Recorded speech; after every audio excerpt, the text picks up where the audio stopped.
Order! Order! You are an incorrigible delinquent at times. Behave yourself, man!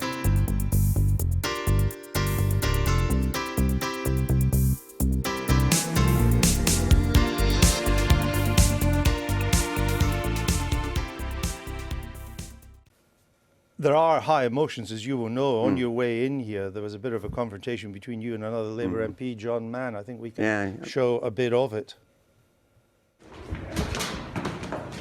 Over the top, you Nazi apologist. You Nazi apologist. Rewriting history. Rewriting history. Rewriting history. Go back and check what Hitler did. Go back and check what Hitler did. There's a book called Mann. You've obviously never heard of it. Written in 1925. Yes, you've never read it. You're looking at that. You don't look at that. Hitler did in 1932. I've been a journalist since 1973. I have never heard an MP call a fellow MP a Nazi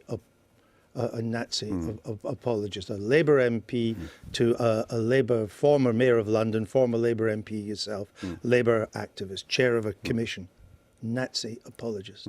I mean, he went completely over the top. Actually, I was actually doing a radio interview at the time. He's bellowing that I'm a racist and anti-Semitic in my ear. But I've had that with John Mann before. A few weeks ago, screaming that I was, bigot down the phone. But it doesn't worry you that all these Labour members, many of them in the mainstream, not your old Blairite enemies, because most probably they see you as an apologist for people making anti-Semitic statements in your party. No, I'm not an apologist for anyone who makes anti-Semitic statements. They will be expelled from the party if they're anti-Semitic. What I'm saying is, don't confuse anti-Semitism with criticism of the Israeli government policy and treatment of Palestinians. But I understand all that. But it's not criticism of the Israeli government policy for one of your members to say Hitler was the greatest person in history, or that Jews have long noses and slaughter the oppressed. That's not criticising Israel. That's clearly anti-Semitic. And they'll almost certainly be expelled from the party, and that due process has already started. Can you continue as head of this the Foreign Policy Commission in the Labour Party, given everything that has now been said? These, things erupt. They dominate the news for 24, 48 hours, and people calm down again when they go back and check what you've really said.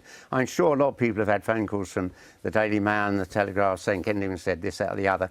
When they talk to me, they'll know that's not what I'm saying. I think we leave Naz to be investigated. I believe she'll be cleared of anti-Semitism. If she isn't, she'll be expelled from the party. But you have a problem with the perceptions of your own party. There's nothing new in that. Chris Bryant, the Labour shadow leader of the House, has said in Parliament today, he said, anti-Semitism is wrong, full stop, end of story.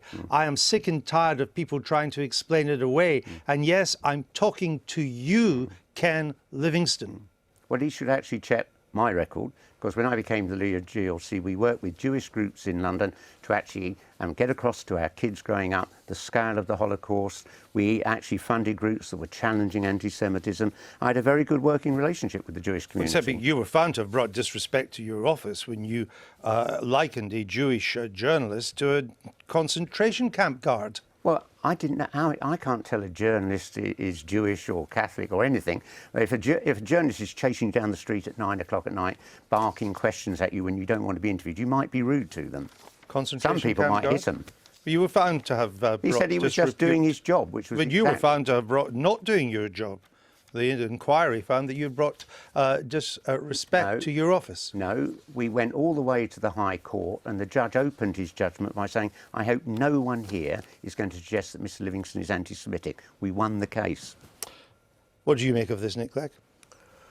Well, can I just... I had understood that the reason why Labour MPs are calling for you to resign is not because you've defended Naz Shah, but because you've reportedly said something about Hitler's approach to Zionism in the 1930s. Is that right? When he didn't win the election, became the largest party in 32. His policy then was not to kill the Jews; it was to deport them all to Israel. So this is the bit I have to say. But is it a fact I'm or as shocked. not? I'm as shocked as you are.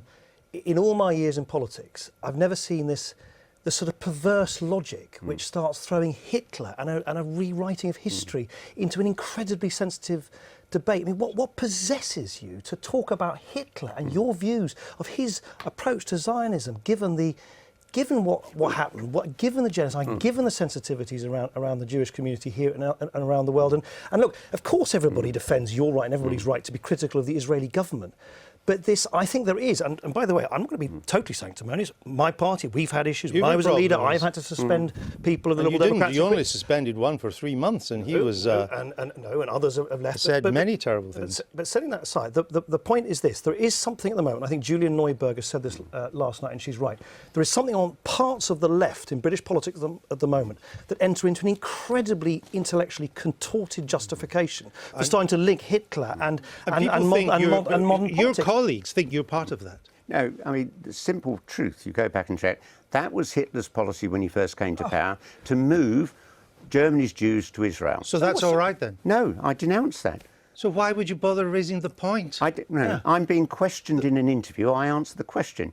You've never known me not answer a question you put to me. No, and I'm not going to lie. I'm grateful. I'm not going to go on. I'm not going to come on and say. I don't understand because by 1940, Adolf Eichmann wanted to forcibly remove them to Madagascar. Now we have a Labour MP saying they should be forcibly removed to America. I don't understand what the point is. Well, I'm asked a question, I answer it. When you've never known me not to answer the questions you put to me. Ken, the simple truth is that was Hitler's policy in 1932 when he came to power. You're a household name. A lot of people know you around the country, right?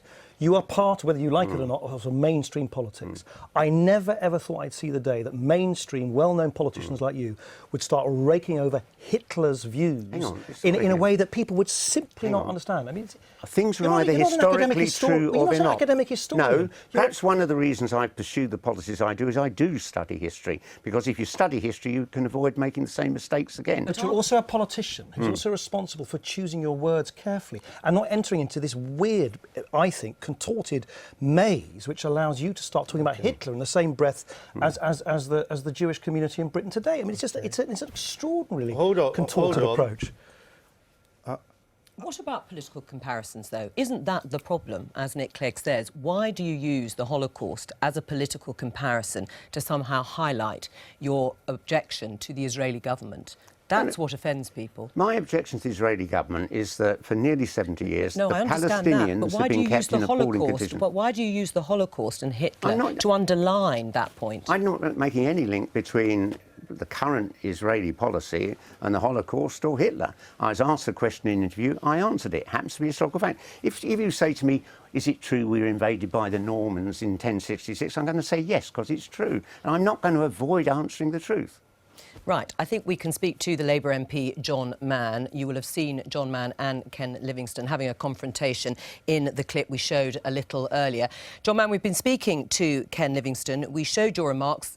Mr Livingstone says you were over the top in calling him a Nazi apologist. Well, he's a Nazi apologist, and he's a worse historian than he is a politician. He's factually inaccurate. He ought to read Mein Kampf, Hitler's book.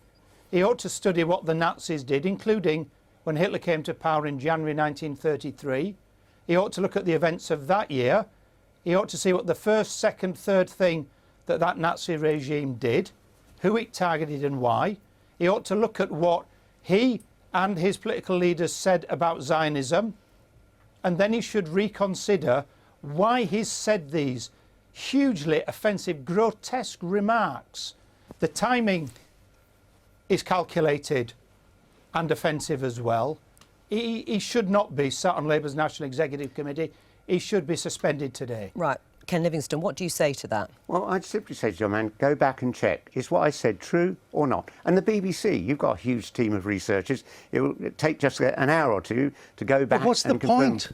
But what's the point? Because I was asked a question, I answered it. I have never, in 41 years since I won my 45 years since my first election, I have never lied. I've always answered the question. But you seem to be implying that, and by the way, I don't think it's entirely historically accurate, because they'd already started attacking the Jews when he came to power, and Kristallnacht followed not long afterwards as well. But it wasn't an attack to say he was going to deport all the Jews. But you always seem to be implying that, oh, well, he wasn't such a bad guy because he just wanted to deport them all, but he only went wrong later on. I mean, people will think you're It's unbelievable No. what they're hearing in British politics today. He was a monster from start to finish, but it's simply the historical fact.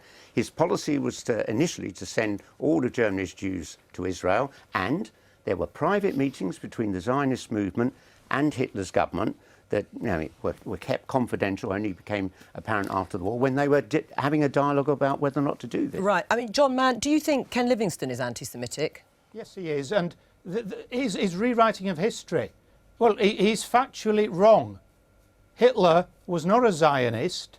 Hitler blocked any attempt to get Jews into what was then Palestine. And the reason he did so, and he said so, and it was express, was because a Zionist state would be an international Jewish conspiracy and a base for it. Right. He said it in Mein Kampf, and it was said, indeed, his foreign minister specified that in great detail in 1937, outlining why they weren't prepared to allow Jews who they wanted to get rid of to leave to go to what was then Palestine, because it would have created this power base for an international Jewish conspiracy. Is this Hitler was not a Zionist, and to suggest so is so grotesque. It's calculatedly offensive. I think you've lost it, Mr. Livingstone. I think you need some help. It's a deliberate, calculated attempt to cause problems, to stir up hatreds. What are you on at the moment? Right. You certainly shouldn't be on Labour's national executive. I mean, do you understand how those remarks, you say you're telling the truth, but how they would upset a whole community, how they would upset people who lived, survived or died during the Holocaust, to be used in any sort of comparison today? What John Mann just said isn't true. I've not said that Hitler was a Zionist. What I said was his policy in 1932 was to deport Germany's Jews to Israel. That doesn't say I agree with it. But You yes. said it earlier today. Are you withdrawing that? I never said it. Are you withdrawing What it? I said was that was his policy. It was followed by private conversations between the Zionist leadership and Hitler's government withdrawing about what you whether said to today? carry out that policy. He didn't. I invite you to Is think this withdraw it. people edifying will for the be Labour Party? that you are raising these points about not the early 1930s at a time when the party faces a crisis of anti-Semitism in its own ranks. But people will be baffled that this is what you're doing, Ken. I'm not Livingstone. raising these points. I was going to plan to have a nice quiet morning in the garden until suddenly I'm descended on by all these journalists saying, is this true? Is that not true? Well, I'd be much happier just to do the gardening. So Well, it's a listen, nice day out. At least, which can't be said of all politicians, you've been here and you've answered the questions and You can't over say that of time. all politicians. And that's exactly what I did say. We can't say that of all, and we're grateful for that. People will make up their own minds about what you're saying, and we'll let you go back to your garden. Thank you. John Mann, thank you, if you're still there. Thank you. I've been getting away with it all